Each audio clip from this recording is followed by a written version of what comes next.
the outcome of the two-day meeting of the GST Council, the Finance Minister enumerating several issues that were discussed by the Council on the basis of 4 key GOM reports.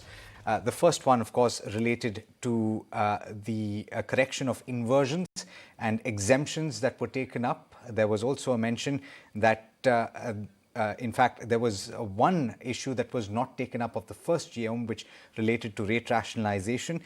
But there were several suggestions that were made by that GOM that were in fact taken up. The second related to the taxation on betting, gambling, casinos, horse racing and lottery. That has been deferred. The GOM that has submitted that report will review certain issues. The third matter related to IT and the improvement of compliance, and the fourth, of course, had to do with the movement of precious metals. There was also a discussion that had to do with the compensation to the states. There were several states that asked for an extension in the compensation that is being provided to them.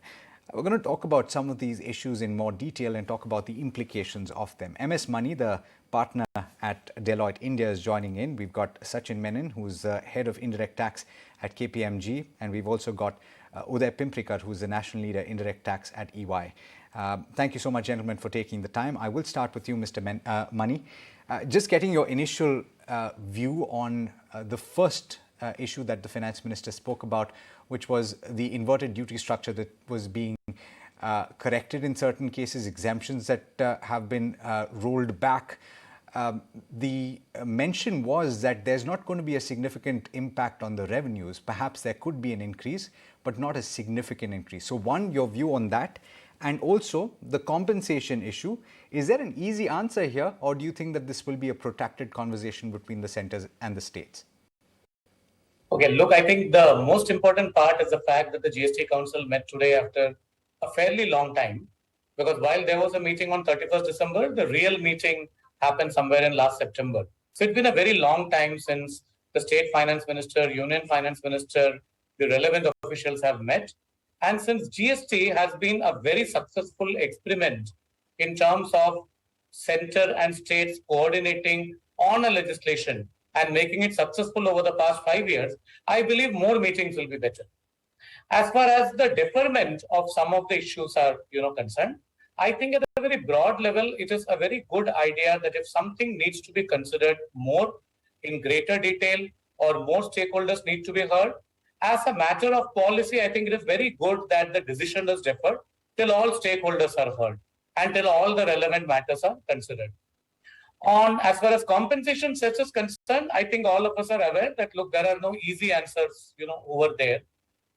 The point of view that states have got is very, very genuine, because many states really have a fiscal challenge and they are grappling with various issues to do with their state's development. But at the same time, we cannot have a perpetual compensation cess enforced upon the country, because one of the things we need to consider is, while we have to consider the state's fiscal position and the center's fiscal position, we also have to consider the business's position. So when compensation cess was introduced, it to all businesses that were impacted, automobiles, for example, big time, they were told that it's going to be a tax for the next 5 years, and after that it's going to come down. This is not going to be a permanent structure in the GST architecture. But it's already been extended for 4 years vis-a-vis the user industries. So till 31st March 2026, all user industries have to grapple with compensation cess. And now, if the request of states is accepted, whether it's for 2 years or 4 years or 5 years, that means we are potentially looking at compensation cess being applied on the user industries beyond even 2026. So then it tends to become a lifelong kind of a tax. And our experience in the past with any kind of cess and surcharge has not been very good, because once a cess or surcharge is levied, it tends to continue for an extended period of time, impacting the user industries. So fair point. Overall, keeping that, my suggestion would be, since all stakeholders have been heard on the issues of compensation cess, also the relevant stakeholders are the impacted businesses, and they should also be heard before a decision matter is taken. That's a fair point, Mr. Money. Mr. Menon, I'm coming to you on this next one, which has to do with the deferment of the decision on gambling, and the finance minister spoke at length about the fact that these various activities were being treated uniformly. What would you say has to be discussed in terms of, and she pointed out that the Goa minister had some very valid concerns. Again, will there be a simple answer to this situation, or do you think that it's going to be much more involved in that sense? Well, I think these are those activities which are supposed to be in the nature of gaming or kind of gambling, which is essentially connected with the tourism industry, where a lot of foreigners, the tourists are coming to Goa or places like Goa or states which are having more tourism as a source of income. They may have an impact if the tax is low. And that may be the concern of the government. But having a bit of an issue with your line, Mr. Menon. I will come back to you on this. Let me go to Mr. Pimprikar. Mr. Pimprikar, coming to you on this point, I was asking Mr. Menon about the issue of the taxation on gaming. What, according to you, are the implications if the suggestions as they stand right now are taken up? Do you think that there's a potential to solve some of the practical issues that were pointed out by the finance minister? Yeah, I mean the gaming one is the gaming discussions are not simple ones, right? One is some of the kind of observations that came about in the finance minister's interaction are not aligned with what the industry has always been trying to suggest. One is that there are some number of games which are basically games of skill. You've got our sports in a sense. And therefore, I think all of online gaming can't be kind of just put into one set of, basket. The second bit is that how do you levy this particular tax? There are several different ways of, in a sense, revenue models for a number of these games, and it is important that those revenue models are taken into consideration so that excessive tax is not collected from consumers. The third bit has always been is that some of these industries are doing extremely well. India is, India specifically is doing extremely well in kind of on giving the tech support and so on and so forth for some of these online activities. And if you impose a humongous amount of tax, it is easy for people to just move out and start kind of housing their operations outside the country. Then how does the government kind of go about collecting the tax? More importantly, it's significantly disincentivizing, the sector within India. So a lot of this aspects the industry has been suggesting to the group of ministers. As and when this discussion kind of moves ahead, it is important that some of the genuine concerns of the industry are considered.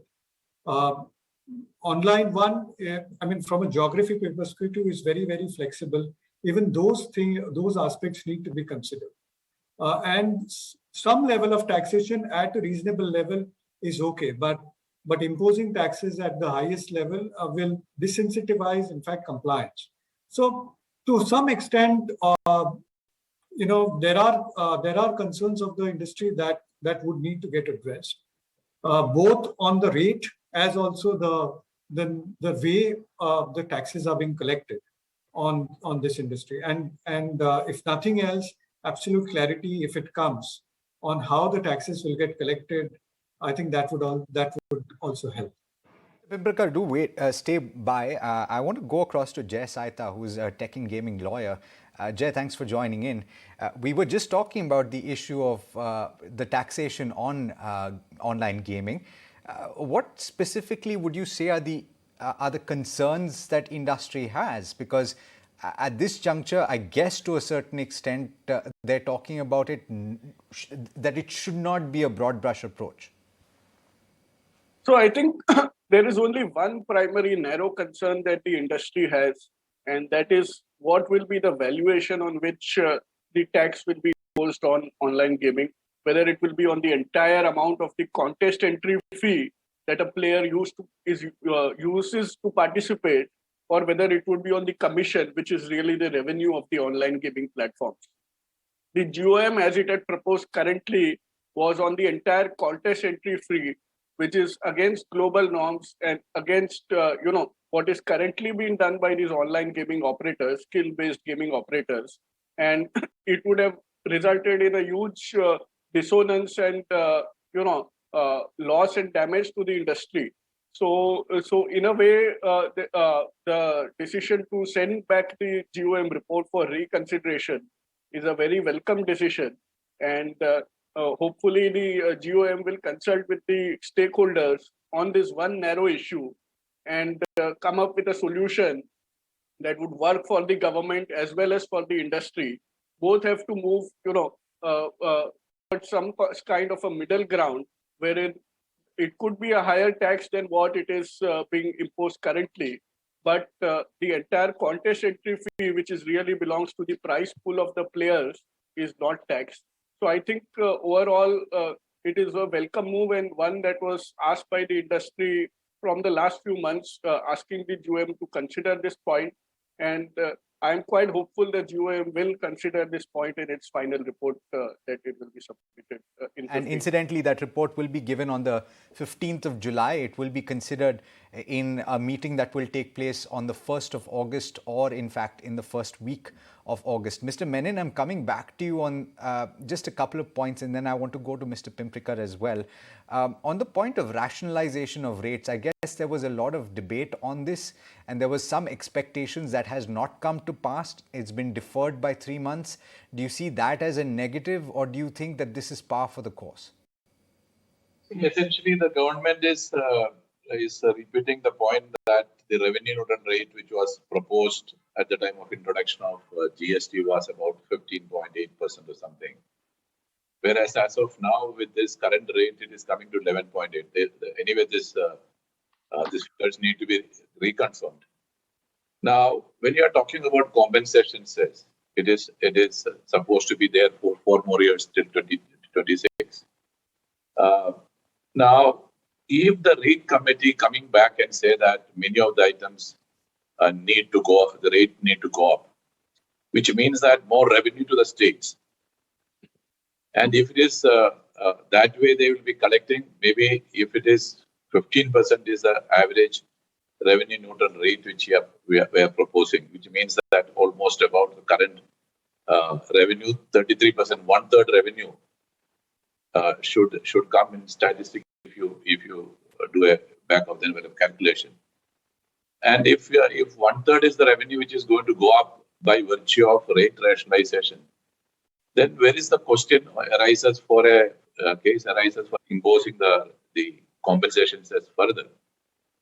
So, and not only that today the world is facing a huge inflationary pressure on the prices across the world. India is also fighting the inflation at this point in time. If you are increasing the rate, even if it is in the name of rationalization, plus you are extending the compensation cess, it is going to be very hard for the Reserve Bank to control the inflation. It is going to be worsen the situation. And therefore, the proposal to